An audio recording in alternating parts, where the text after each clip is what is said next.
The Bite. Hey guys, Alicia here with Working Dog Radio, Torchlight Canine, and Oil Capital Canine Fund. I'd like to say thank you guys for listening to us for the past 6 years. That would not be possible without you and without our sponsors. We want to say thanks to Ray Allen Manufacturing. They've been a longtime partner of ours. They're friends of ours. We do equipment with them. We use their equipment every day. Ray Allen, the letter K, the number 9 on socials. Ray Allen Canine. Please check them out at rayallen.com. Everybody wants to feed their dog well, and if you're feeding them kinetic, you are. It takes the guesswork out of it. They've got some new supplements coming, some new flavors coming. We're going to have some previews for you. Please tune in for that. KineticDogFood.com, 513-615-6904. Check them out. American aluminum products save dogs' lives. All of our officers use their canine inserts. They also make some really nice rad crates and a lot of other things, including training aids. Check them out. American Aluminum Accessories on the socials. You can call them toll free, 800-277-0869, or email them for a quote at quotes@aaa-mail.com. Horizon Structures is a one-stop shop for your dog kennels. If you guys are serious about this and you're getting into it, you need space for dogs, give them a call, 888-447-4337. From mild to wild, let your imagination go. They can make it and drop it off at your door. Horizon Structures. And we would really like it if you guys would follow us on our new YouTube, Working Dog Radio YouTube. You're going to be able to see our pretty faces. You're going to be able to see our ads and our guests. We're going to have some really cool training videos. We're going to release podcasts earlier in that avenue. So please join us on our YouTube. We really appreciate you. Thank you for listening. All right, everybody, we are back. Working Dog Radio, broadcasting the Bite from the Hold the Line conference. What the hell was that noise? You hear that out there? Yeah. That was weird. So we're in the podcast studio set up by the boys at Elite Canine Radio. Nice little setup, man. I like this roadcaster thing they got going on. Got this whole bank of microphones. We do look like we're in a newscast here. Exactly. You know? Like Ron Burgundy or whatever. But anyways, my name is Eric Stambro, and I taught this yesterday and this morning. And with me always is Ted Summers. He did his pretty good class yesterday. Yeah. Seems like everybody's going pretty good. I was surprised this morning, man. Second day, 8 o'clock in the morning. I know there was people at the bar till 1, 2 o'clock last night. Don't ask me how I know that, but I know that they were. And I was like, nobody's going to come. They're all hungover. And everybody, there's six rooms. I think Joe said he's going to knock it to 5 at a time next time. 6 is a little bit much. I talked to all the guys. We all had about the same amount of people. So it was a good turnout. Yeah. I'm happy to see it. So who do we got? Well, we have a guy we've known forever. He's involved in Police Canine and PSA. He's a graduate from Tar Heel. Of course, during this thing, we had Bradshaw on as well. But our buddy from up in Wisconsin, Jeremy Van Beek. Jeremy, what's up? How's it going, guys? Appreciate it. Appreciate you having me on. I met Jeremy first time at an HRD event. Yeah. Which one was that? Gosh, that would have been like Texas, or was it? No, I think that was for the Was the one where you said that? Police Canine Was it? Association. Yeah. The IPK9. Yeah. There was 2 of you that you guys came together. Yeah, right? It was myself and Chad Sapp. Yeah, and it was good, man. It was. We had a good time. But anyways, didn't mean to interrupt. Sorry. So you're in a position like our buddy Howard Young out in South Carolina. North Carolina. Sorry. Is in a unique position. He's not a police officer. You're not either. And you guys are in positions where you're supervising and training canine units. Correct. And you're in a fairly large city. So talk a little bit about like what this is. So first of all, give us a little bit of your background. Like you didn't like fill out an application for this job and they're like, we're hiring a fucking civilian supervisor. Like, right. Yeah. Just like filled out a posting job. So kind of like how I fell into this whole role, like in the role that I'm at now with the department that I'm working with is, they originally had kind of brought me on as, they were having some issues with some of their dogs and there's like, hey, we need some help.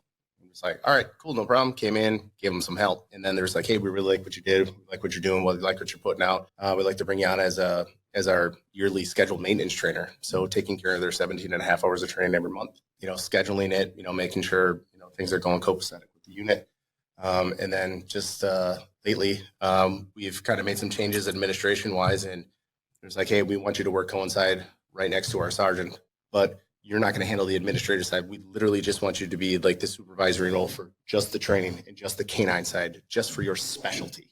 Okay. Right. So that was a cool and a unique opportunity, and everything so far has been going really well. I think you started with bird dogs or something, didn't you? Yeah. So I was a pro bird dog retriever trainer for 10 years before I got into working. We love retriever trainers. There's so much to learn from those guys. And we've had guys on early. I mean, it's been a minute. We've had some guys on early on, and I was just like, yeah, I can't do anything you're saying that you can do. Yeah. I suck. I can't do any of it. I quit. Yeah. But they've been doing it forever and ever and ever. And it's a huge industry, which I didn't realize until we started talking to people. Yeah. A lot of the questions that I'll get asked, like, when people find out about my retriever background, is just like e-collar.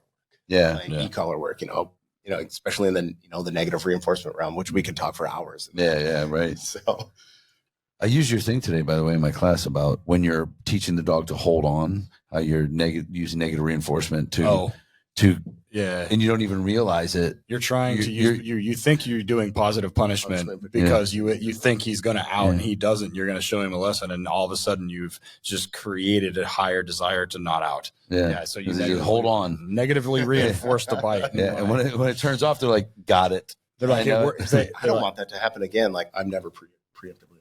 Yeah, exactly. Yeah. Like, what took you to Tar Heel? How did we get there? Oh man. So, just like, and I'll say this, I'll preface this is like, most guys that are in the military, we don't ever have a fucking plan B. Yeah. Okay. Makes sense. Like, I'm just like, all right, I'm good. But you all got a motorcycle or a real nice car. Oh, absolutely. Absolutely. And we're broke as shit. Yeah. Like, no, I didn't have a plan B. I got medically discharged from the military. I'm just like, shit, what do I do now? Like, did some odds and end jobs, started training some dogs. I grew up training dogs and just kind of like went into that, was dealing with some pretty difficult things at the time.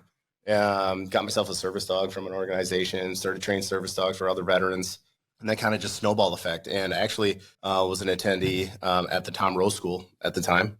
Went to the Tom Rose School, went through their professionals course, went through their master's course, and like I felt like it just didn't get enough, right? I'm just like, I want to dabble into this other working side, like where these dogs are biting people and finding shit, right? So I'm just like, man, I'm looking through. I'm just like, I was a Tar Heel pup. So I went to called Jerry, had a conversation with Jerry, went through their 6 months master trainer course program, stayed there for their police canine instructor course program, where I worked really close with Sean Siggins when Sean Siggins was still out there. Took their canine supervisory course. And my wife, basically kind of called me up and was like, hey, babe, it's time to come home now. Yeah. Like, remember, you were still married and we're back here in Wisconsin. Yeah. I was like, you got it. So that's funny. And then at that time, I'm pretty much really involved with the National Tactical Police Dog Association, scenario-based certifications for canine units. And Jerry's just like, hey, man, I like the stuff that you worked with, like you work with nonprofit stuff and organization and that. So why don't you come in and take on a big role at the NTPDA? So, and here I am today. Ted talks. We've talked about a lot about you don't hear about SWAT certifications or tactical dog certifications, and that might be one of the only ones. There might be a couple. Some of them start and then they fail. Correct. And I would say this year and last year I've run a couple of them just kind of like as a test pilot program, and we've gotten phenomenal feedback from it.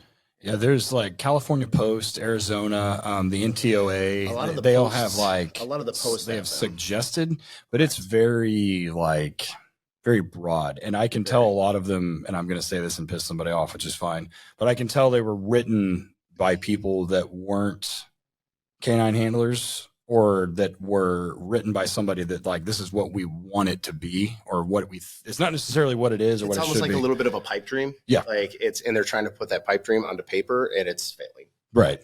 And that's not a knock against the NTOA or anything like that. And I get it, right? Because like canine is 1% of 2% of a population. And then you move into SWAT, and dedicated special operations dogs isn't even, I mean, how many dedicated SWAT only dogs are in the country? I mean, it's got to be very minimal. I mean, we're talking about a 1% of an industry that is then in that 1% is probably another 1%. I mean, there's got to be 150 total, if that, like dedicated Full-time SWAT. Full-time Full-time SWAT canines. And, it's so realistically, without trying to rack my brain, because I'm not a super smart guy, like I just train dogs, right?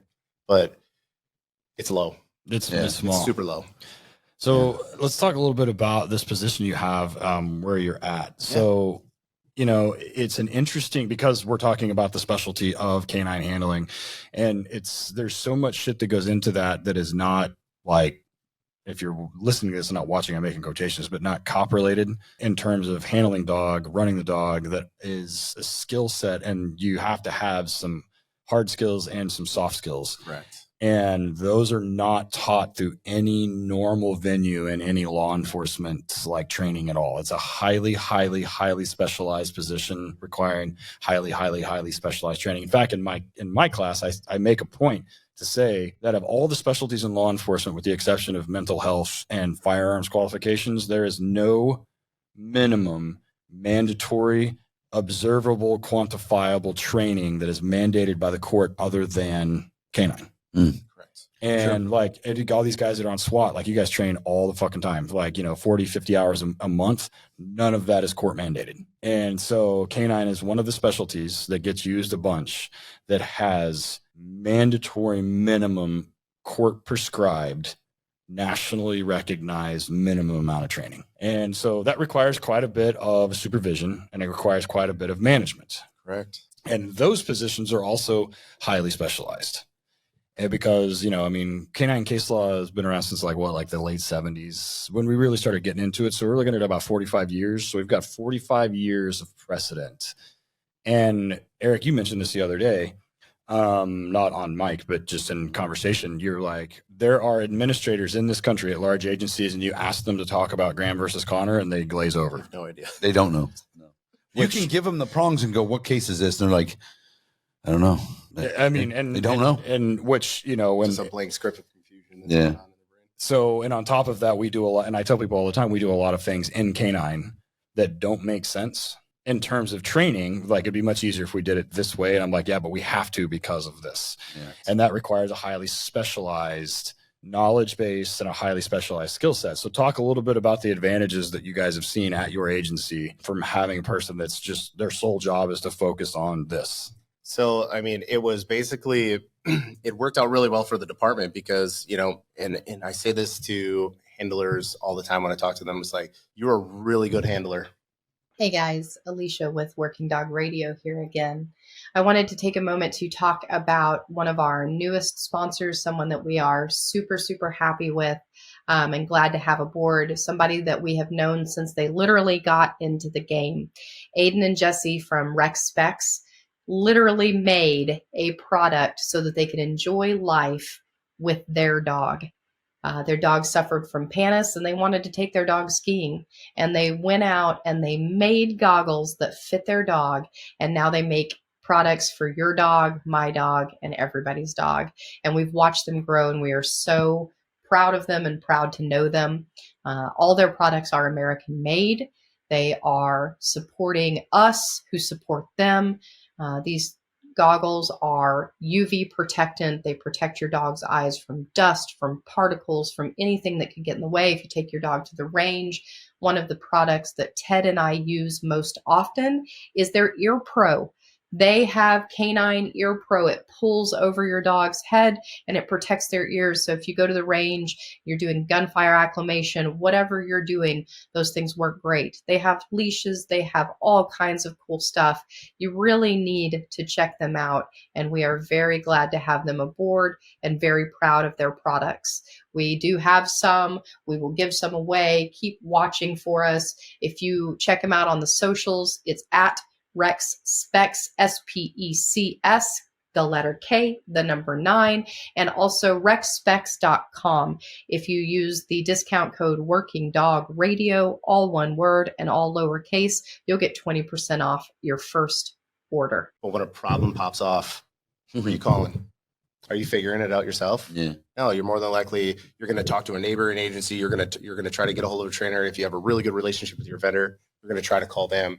But then you're trying to diagnose this problem over the phone, right? So just that having that skill set in that matter really help take it off. And then the department doesn't have to worry about sending a sergeant or a lieutenant to a master trainer course and go to then a police canine instructor course and then send them to a supervisory course. Like, yeah, that's all really good stuff, but it's stuff up front that the department doesn't need to do. And then we can individually break up. So I work really well with our administration, and there's like, hey, this is your lane. This is your lane. We're going to work together and accomplish the same goal, so we don't run into the failure to supervise, failure to train, which, and I know, and I've been a long time listener to the podcast, and that's something that's mentioned on a regular basis. Yeah. That's, well, from Canton v. Harris, the failure to train. Failure to train, failure to supervise. And the funny thing was, not really funny, but when I got sued in federal court over excited delirium case, jury ruled that me and the other 3 guys did not kill that guy, but they still gave $1.8 million to the family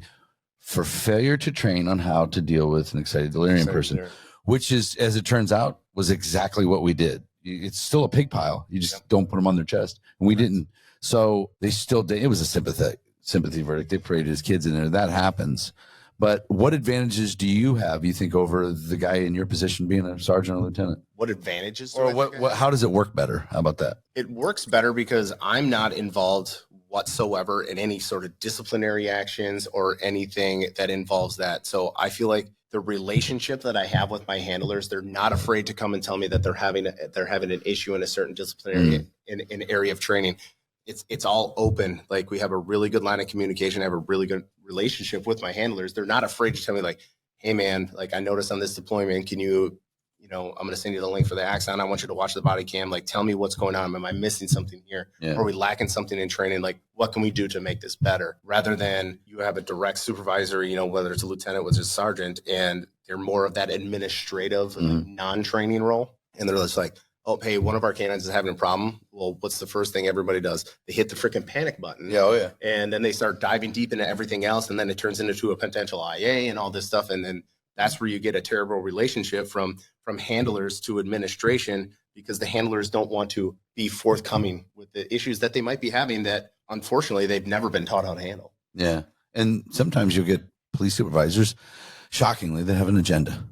And they don't like this guy for something that happened 8 years ago, Correct. 5 years ago. And they will come after that guy because they have stripes or bars. Rank bullying is a problem in police work. 100%. And it's funny. I've seen it even on my side as a civilian being involved with this. I've seen it. Yeah. And it's scary. Yeah. How's the lab business going? Dude, lab business is going well. Actually, we got a breeding happening tomorrow. Oh. So it's super nice, like super excited about this lab breeding. So, I mean, still, I still compete with my labs in AKC hunt tests, get on my dogs to master level, breed within a certain lineage that, they're suited for definitely detection work and, or, the hunting side of it. So did you guys do a GSP breeding together? Yeah. Yes, we did. How'd that go?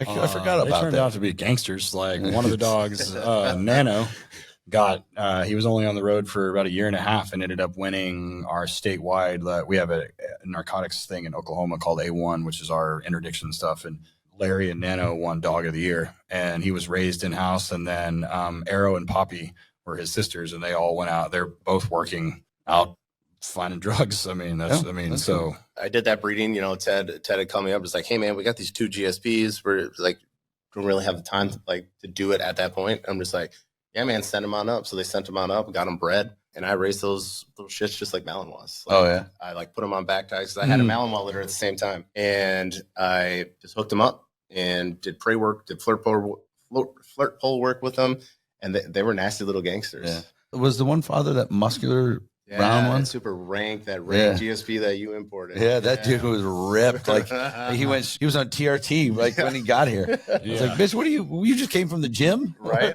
What happened? He was swole. He was swole and still is. So. Oh yeah. How old is he now? Aldi's got to be, I think, 6. Wow. I think he's 6 now. He's currently working. So, he came with us. We imprinted him on explosives, got him all set. He worked some NFL security games because that's like another gig that we do. Is work for private, in the private security sector, running explosive canines for MLB, NHL, NFL, stuff like that. So we imprinted him, got him going, super rock solid dog.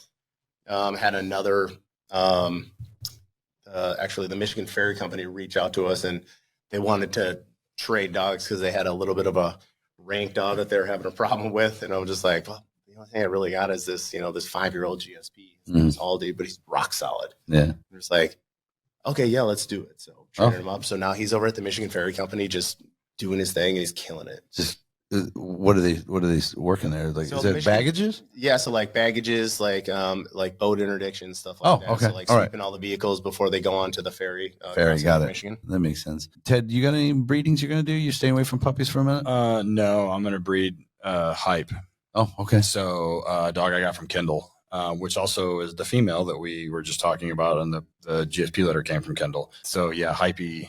And branding's not my thing, but like I reached out to Kendall and I was like, there's a dog in California that I want to use as the sire. That's a super nice dog. Yeah, he belongs to the South Bay Malinois guy. His dog's name's Mongol.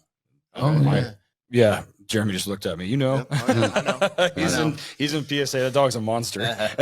So Yes. yeah. On an unrelated note, I always remember talking to you. Anytime I think maybe I want to go get some property, get some acreage.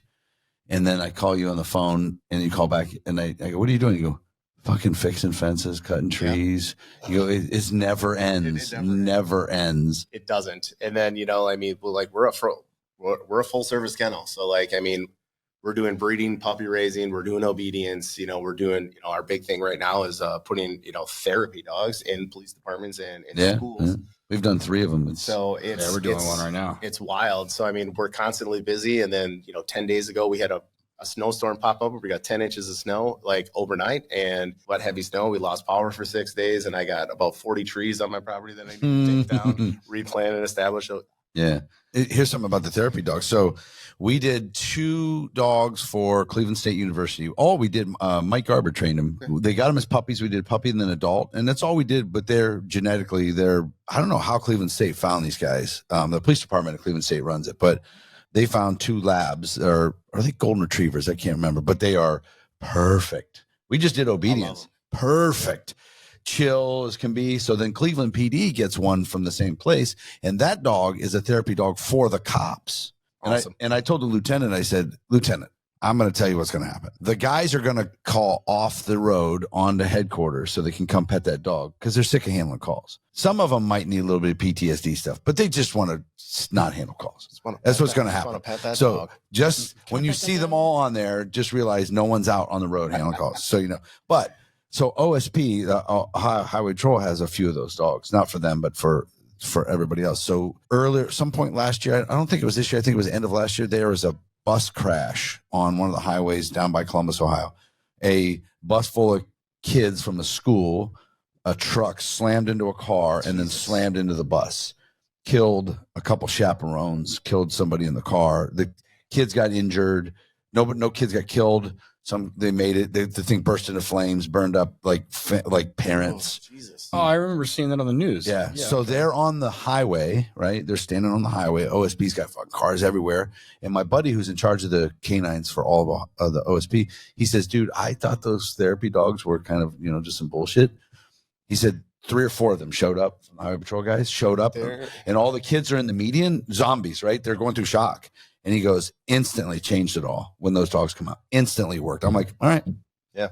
It's a cool sight to see. And my wife and I, we started a pilot program, this would be about 7 years ago, where my wife is a school teacher. So she's a specialty interventionist, basically. So what that means, the kids that don't qualify for special education, but they're still not at the grade level that they need to be at to go forward. She works with those kids individually one-on-one. She does it with reading and math. But every Friday, if the kids did their work well enough, we would bring in 3 of our dogs so the kids could read to them. Oh, okay. The positive energy that came from that, the principal saw it. So then we started implementing a therapy dog. It was a test pilot. And then we ran another test pilot data collection series where we put a dog in one of the schools. We created an entire deployment log sheet, it kind of mimics something that, that we worked with pretty recently, quite a bit in the police department, but just kind of gear it towards the school. When we have kids that we know are disruptive and then, some kids get violent, they're throwing chairs, they have to take all the other kids out of the classroom. Sometimes just bringing that dog in rather than having to burn up multiple teachers and resources for 2 to 3 to 4 hours at a time.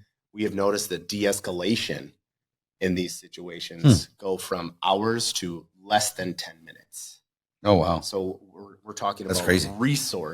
saving resources and cutting down on muddying up those resources. All right. I'll stop talking shit then. I know. Is yours going to be for a police department or school district? What is it? The one right now is for a sheriff's office. We've done one for a school district, and then the one that we have right now is for a sheriff's department that also has dual purpose dogs. And this dog, I think, is run by the district attorney's office or some person in there, but it's a doodle. It looks like a chicken nugget. It's a doodle, and it's spicy one. Yeah, it's cool. Like he's The doodles. He hangs out and he sits on his cot, and the trainers are taking him to like this really high end shopping area, and they're allowing, they're letting people pet him, and and it sounds ridiculous when we do it because we're like, oh, we're just teaching dogs to have like good manners, and I was like, it's quite a bit like more intricate than that. Like the self-seeking behavior is not necessarily what we're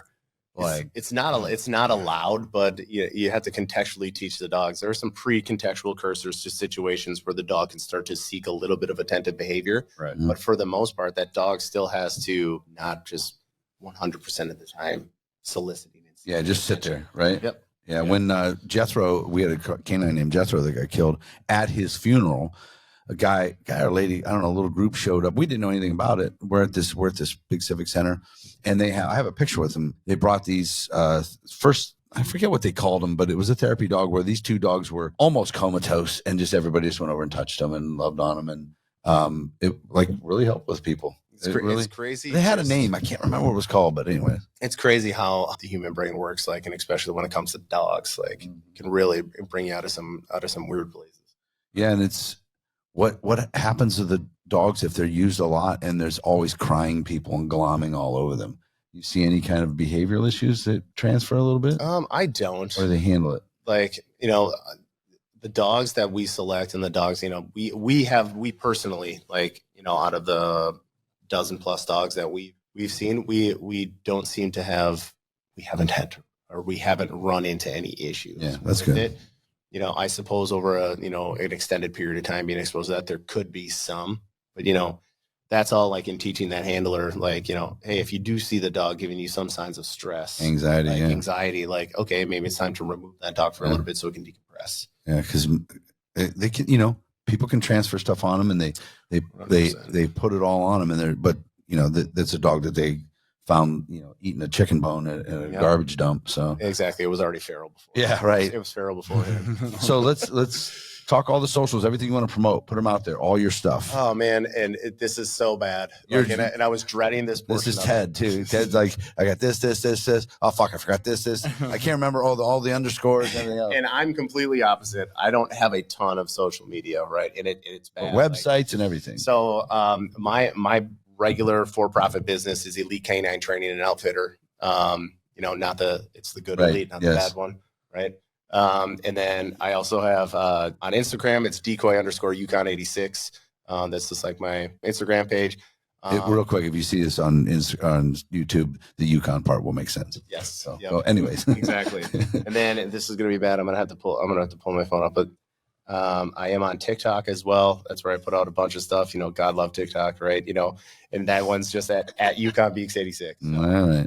Yep. Right. I know. Well, the dude said I was like, he's got a pass. He's not a TikTok cop. That's different. Right. If you're a TikTok business person and you're doing it, that's different, man. Right. If you're off on your own time dancing with your kid on there, who cares? Right. But take your shit off, man. So what about this? Yep.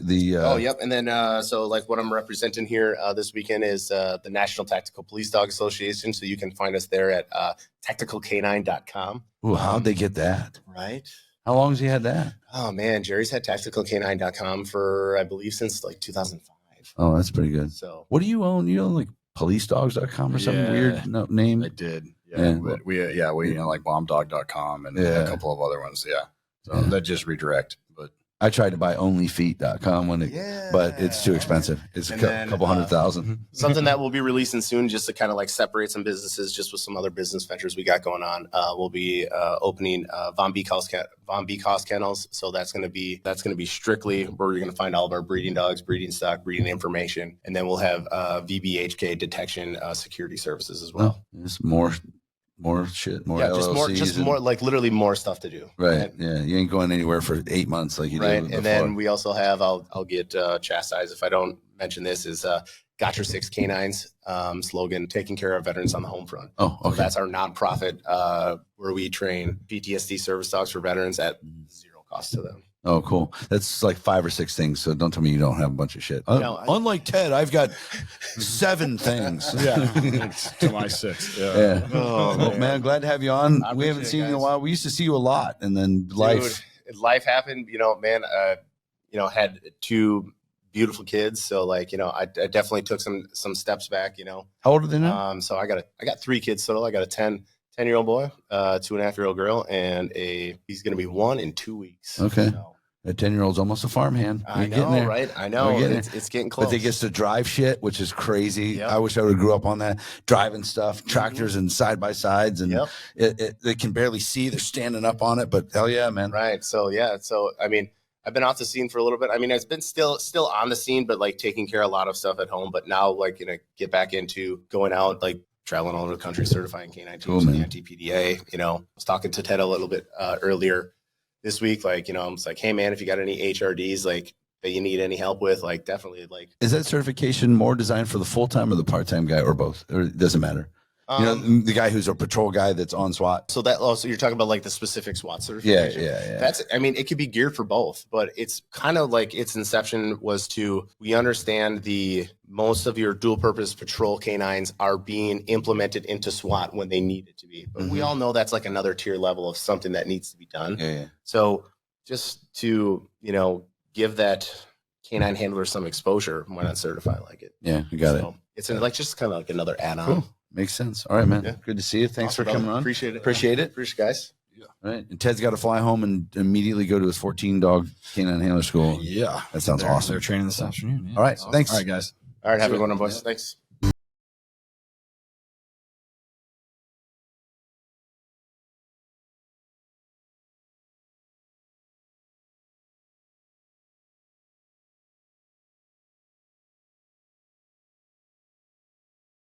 Deeg.blogspot.com. That's spelled brother DEGE.blogspot.com. Be sure to buy him a beer at Amazon, iTunes, or CD Baby, or anywhere you stream your music. Working Dog Radio was edited and co-produced by Alicia Brandt.